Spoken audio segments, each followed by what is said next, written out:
Kembali di News Sore, pemirsa, 9 rumah di kawasan padat penduduk di Jalan Peta Kota Bandung hangus terbakar. 15 unit mobil pemadam kebakaran Kota Bandung turun ke lokasi untuk memadamkan api.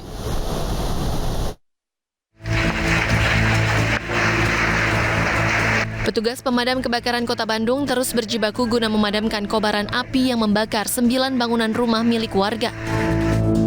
Kobaran api cepat membesar karena sebagian rumah terbuat dari bahan kayu yang mudah terbakar. Sejumlah warga yang berada tidak jauh dari lokasi berusaha memadamkan kobaran api dengan peralatan yang seadanya.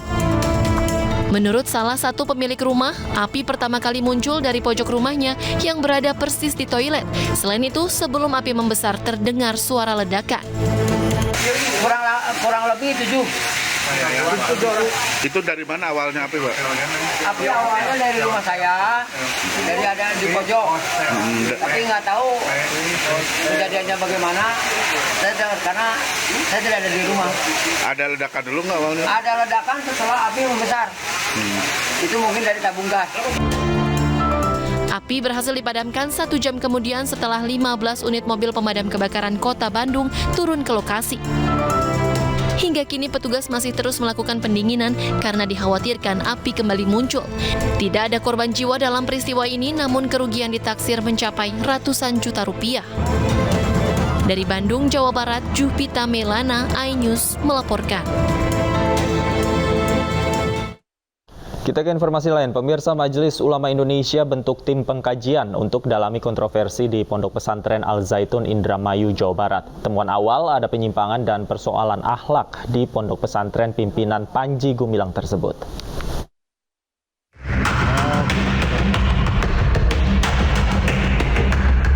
Majelis Ulama Indonesia telah membentuk tim pengkajian yang merespons kontroversi di Pondok Pesantren Al-Zaitun Indramayu, Jawa Barat.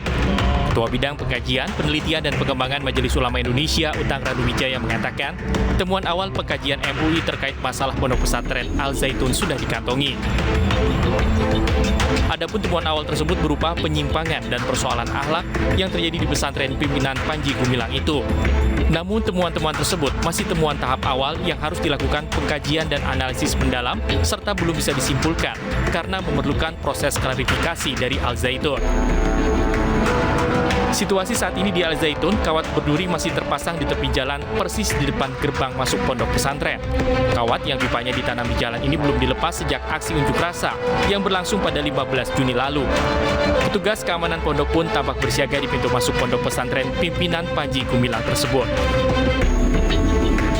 Dari Indramayu, Jawa Barat, Tim Liputan. Resahkan pedagang dan pengunjung di kawasan Pasar Raya Padang, seorang oknum preman pasar diringkus tim Kelewang Satreskrim Polresta Padang. Pelaku yang merupakan residivis kasus narkoba diciduk usai menganiaya juru parkir di Pasar Raya Padang hingga dirawat di rumah sakit.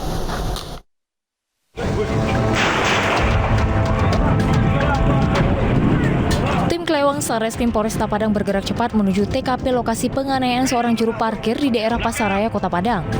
Penganiayaan dilakukan oleh seorang oknum preman yang baru saja bebas dari lembaga permasyarakatan. Pelaku inisial CK, 37 tahun ini dilaporkan oleh warga pasar karena aksi premanisme yang ia lakukan sudah sangat meresahkan. Pelaku tak dapat berkutik saat dibekuk di pasar oleh petugas kepolisian.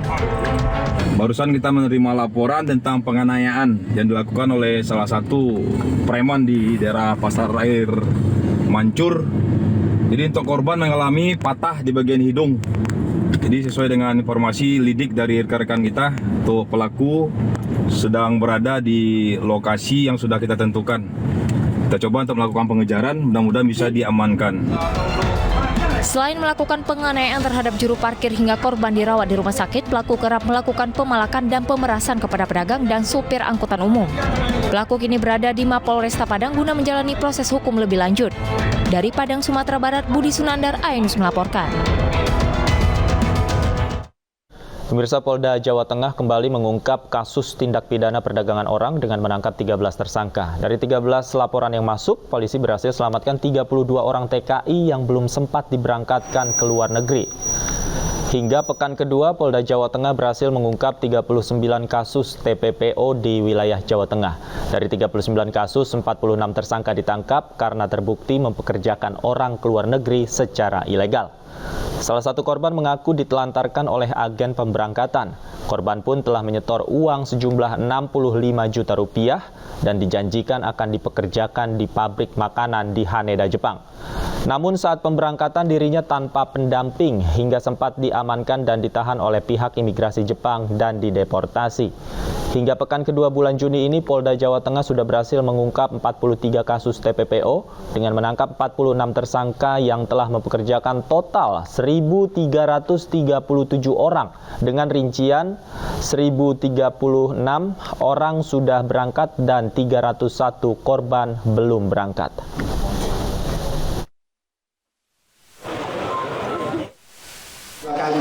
Dua kali pemberangkatan, sekali pemberangkatan berapa orang? 2 dan 3. 2 dan 3. Nyari warga dari mana? Dari Temanggung. Baru kerja, baru datang di Bandara Tokyo, Haneda. Kita kan pemeriksaan administrasi di imigrasi keluar. Kita nggak lolos. Kita tarik keluar di interogasi gitu. Oh, langsung balik. Berarti diculki. Iya, waktu itu kan perjanjiannya iming-iming yang saya tertarik mau diantar ke Jepang sampai pabrik, sampai asrama itu ya ternyata sampai ke Total jadi dapat saya sebutkan pada pekan kedua atau minggu kedua untuk laporan polisi yang ditangani oleh Polda Jawa Tengah sebanyak 39 laporan polisi, tersangkanya berjumlah 46 dan korbannya sebanyak 1.337. Seorang pria bersih tegang dengan wisatawan di kawasan Canggu, Badung, Bali viral di media sosial. Pelaku menghentikan mobil yang ditumpangi korban dan minta uang Rp150.000. Usah kayak gini lah mas, kita mau ke airport mas. Masalah Anda bukan masalah saya. Inilah video viral aksi oknum Padang Linjong Transport yang melakukan pemerasan terhadap penumpang taksi online. Peristiwa ini diketahui terjadi pada Selasa 20 Juni 2023 di kawasan Canggu, Kuta Utara, Badung, Bali. Pelaku pemerasan berinisial KEP warga Kabupaten Bangli, Bali yang melarang penumpang berkewarganegaraan Singapura untuk menggunakan layanan taksi online di kawasan tersebut. Dalam aksinya, pelaku memaksa korban memberikan sejumlah uang dan menggunakan taksi konvensional di kawasan tersebut dengan tarif Rp150.000 hingga Bandara Ngurah Rai Bali. Video viral yang dilakukan oleh salah satu warga yang melakukan seperti pemerasan.